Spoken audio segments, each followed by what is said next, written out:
बिस्मिल्लाहिर्रहमानिर्रहीम, अस्सलाम वालेकुम। Dear students, Waqar Arshad here, your biology teacher. कैसे हैं आप सब? उम्मीद है खैर-ओ-आफियत से होंगे। आज का लेक्चर किन टॉपिक्स पे मुश्तमिल है, किन मौज़ूआत पे डिस्कशन करनी है, आइए देखते हैं। Dear students, recall your memory. Previous lecture में हम डिस्कस कर रहे थे ह्यूमन रेस्पिरेटरी सिस्टम को। इंसानी जिस्म में गैसों के तबादले का जो निज़ाम है उसे ह्यूमन रेस्पिरेटरी सिस्टम कहा जाता है। डियर स्टूडेंट्स, ये एक ऑर्गन सिस्टम की मिसाल है।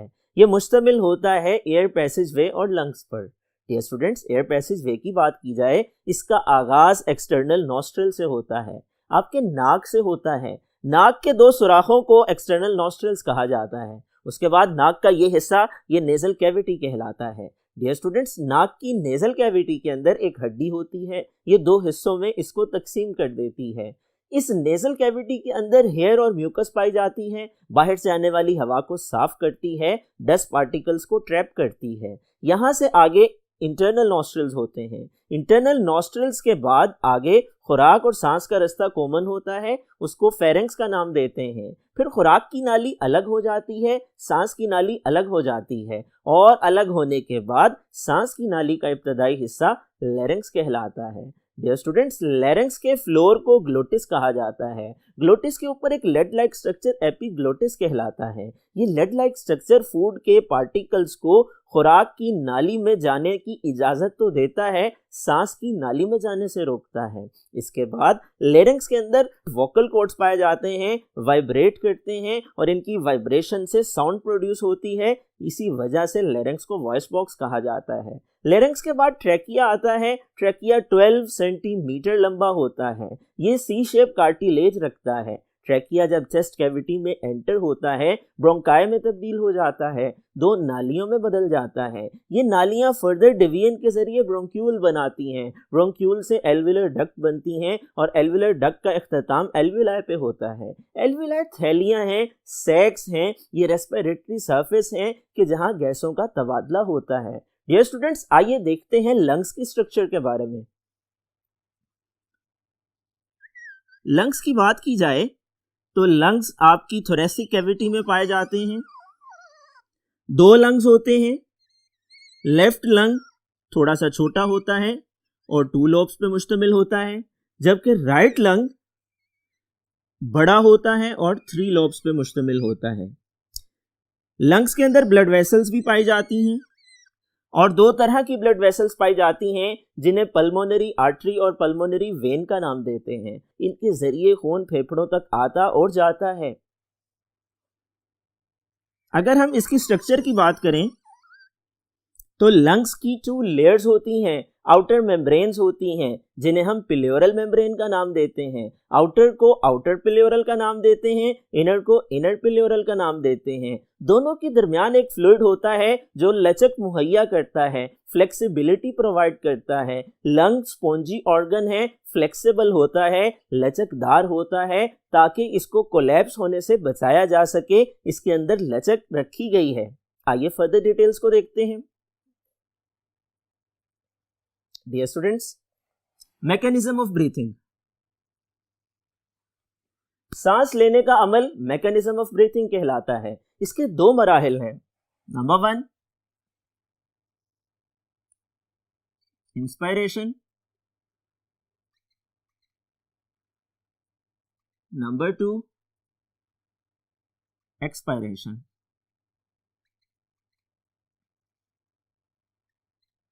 डियर स्टूडेंट्स, इंस्पायरेशन को इनहेलेशन का नाम भी दिया जाता है, एक्सपायरेशन को एक्सहेलेशन का नाम भी दिया जाता है। अगर हम ब्रीथिंग की डेफिनेशन की बात करें, आप यूं कर सकते हैं, physical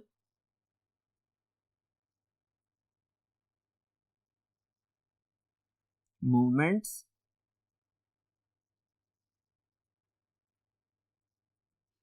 related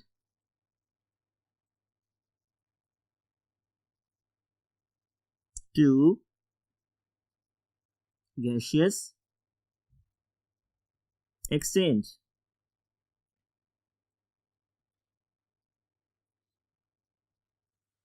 dear students, breathing के मैकेनिज्म को जो कि 2 मरहलों पर मुश्तमिल है, आइए डायग्राम की मदद से डिस्कस करते हैं।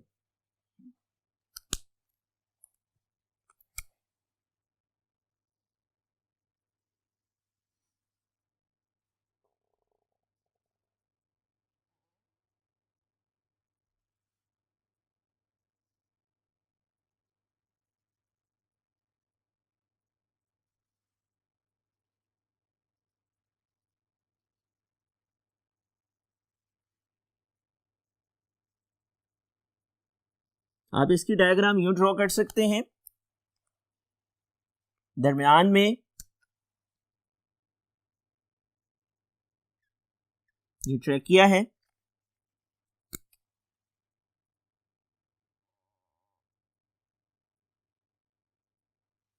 ट्रैकिया डिवाइड हो जाती है ब्रोंकाई में।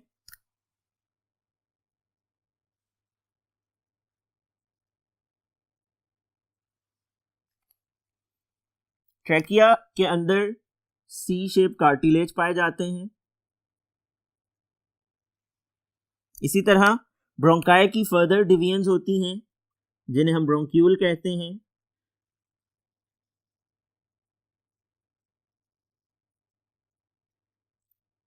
ब्रोंक्यूल से आगे एल्वुलर डक्ट्स होती हैं। एल्वुलर डक्ट का इख्तिताम एल्वुलाई पे होता है।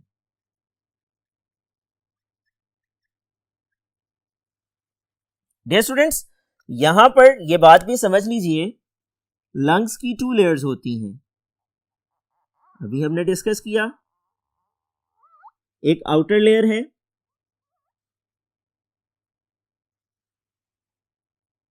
और एक इनर लेयर है। आउटर और इनर लेयर के दरमियान एक लिक्विड मौजूद होता है जो इसको लचकदार बनाता है। डियर स्टूडेंट्स, लंग्स के नीचे एक फ्लोर होता है मसल्स का बना हुआ।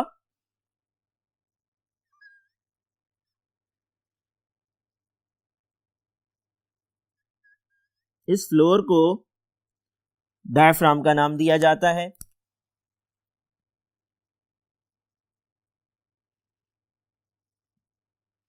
डियर स्टूडेंट्स, मैकेनिज्म की बात की जाए जो कि 2 मराहिल पर मुश्तमिल है।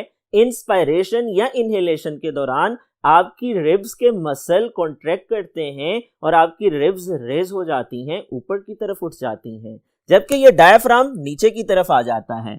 डायफ्राम नीचे आ जाता है, रिब्स ऊपर चली जाती हैं। रिब्स दरअसल आपके फेफड़ों की हिफाजत करती हैं, आपके लंग्स की प्रोटेक्शन का काम करती हैं। रिब्स के मसल्स के कॉन्ट्रैक्ट होने से रिब्स जब ऊपर की तरफ उठ जाती हैं, डायफ्राम नीचे की तरफ आ जाता है, थोरेसिक कैविटी का एरिया बढ़ जाता है, और जब थोरेसिक कैविटी का एरिया बढ़ जाता है, लंग्स फूल जाते हैं, अंदर हवा फिल हो जाती है। इस अमल को इंस्पायरेशन या इनहेलेशन कहते हैं। डियर स्टूडेंट्स, दूसरे मरहले में जब ये हवा एल्वुलाई में पहुंच चुकी होती है, एल्वुलाई के गिर्द ब्लड वेसल्स यानी खून की नालियां होती हैं, गैसियस एक्सचेंज मुकम्मल हो जाता है, ऑक्सीजन एल्वुलाई से ब्लड कैपिलरीज में आ जाती है और ब्लड कैपिलरीज से कार्बन डाइऑक्साइड एल्वुलाई में चली जाती है। दूसरा मरहला शुरू हो जाता है जिसे एक्सपायरेशन या एक्सहेलेशन कहते हैं। इस दौरान में रिब्स के मसल्स जो कि इंटरकोस्टल मसल्स हैं वो रिलैक्स हो जाते हैं। रिब्स अपनी नॉर्मल पोजीशन पे वापस नीचे की तरफ आ जाती हैं। ऊपर से रिब्स का प्रेशर और नीचे से डायफ्राम का प्रेशर लगता है। नतीजे के तौर पर जो फेफड़े फूल गए थे वो कॉन्ट्रैक्ट होते हैं, सुकड़ते हैं और हवा बाहर निकल जाती है। अब देखिए, एनालाइज करके देखिए, फिजिकली अपनी बॉडी में जब आप सांस लेते हैं तो आपकी पसलियां ऊपर आ जाती हैं, फेफड़ों का फ्लोर डायफ्राम नीचे चला जाता है, फेफड़ों में हवा बढ़ जाती है। जब आप सांस निकालते हैं तो आपकी पसलियां नीचे आ जाती हैं, ऊपर से पसलियों का दबाव, नीचे से डायफ्राम का दबाव, ये दोनों मिल करके थोरेसिक कैविटी के एरिया को कम कर देते हैं, लंग्स पर प्रेशर को बढ़ा देते हैं। नतीजे के तौर पे अंदर मौजूद हवा बाहर निकल जाती है। इस अमल को एक्सपायरेशन या एक्सहेलेशन कहते हैं। आइए फर्दर डिटेल्स को देखते हैं। डियर स्टूडेंट्स, कंपोजिशन की बात की जाए, हवा की कंपोजिशन में इंस्पायर्ड एयर और एक्सपायर्ड एयर दोनों की कंपोजिशन डिफरेंट होती है।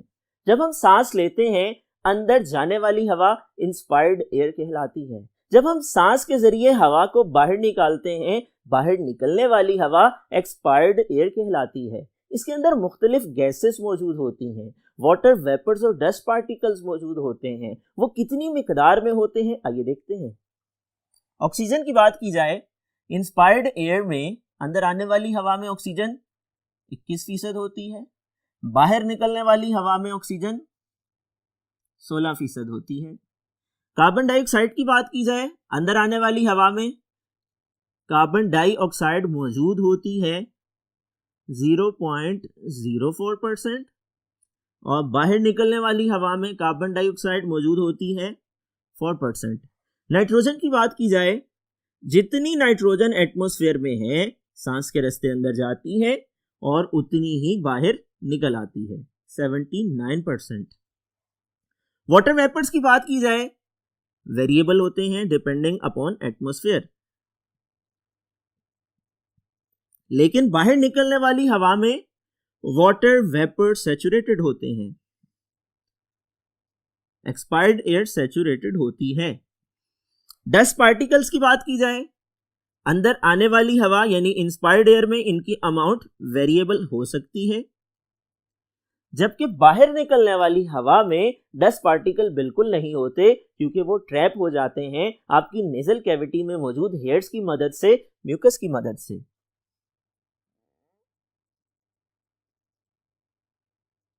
डियर स्टूडेंट्स, ये इंपॉर्टेंट क्वेश्चन है, इंस्पायर्ड और एक्सपायर्ड एयर में कितनी मिकदार में कौन कौन से पार्टिकल्स मौजूद होते हैं, कंपोजिशन के नाम से सवाल पूछा जा सकता है। आइए फर्दर डिटेल्स को देखते हैं।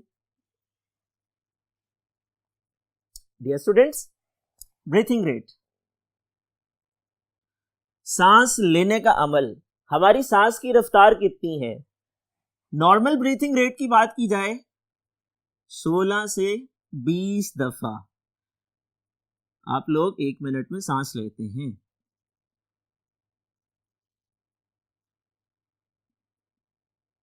लेकिन जब हम एक्सरसाइज करते हैं, मेहनत और मुशक्कत वाला काम करते हैं, नतीजे के तौर पे हमें ज्यादा तवानाई की जरूरत होती है, और ज्यादा तवानाई की जरूरत को पूरा करने के लिए रेस्पिरेशन भी ज्यादा होती है। जितनी रेस्पिरेशन ज्यादा होती है उतनी ही कार्बन डाइऑक्साइड ज्यादा प्रोड्यूस होती है। डियर स्टूडेंट्स, हमारा ब्रेन सेंसिटिव है ब्लड में कार्बन डाइऑक्साइड की मिकदार के हवाले से। हमारे ब्रेन में एक सेंटर है जिसे रेस्पिरेटरी सेंटर का नाम दिया जाता है।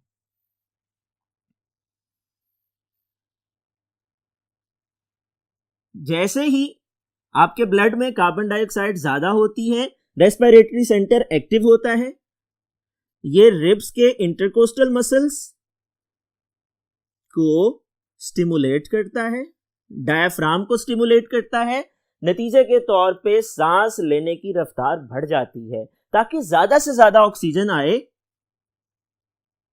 और कार्बन डाइऑक्साइड ज्यादा से ज्यादा एक्सपायर्ड एयर के जरिए बाहर खारिज कर दी जाए। तो एक्सरसाइज में जो ब्रीथिंग रेट है वो 30 to 40 टाइम्स पर मिनट होता है।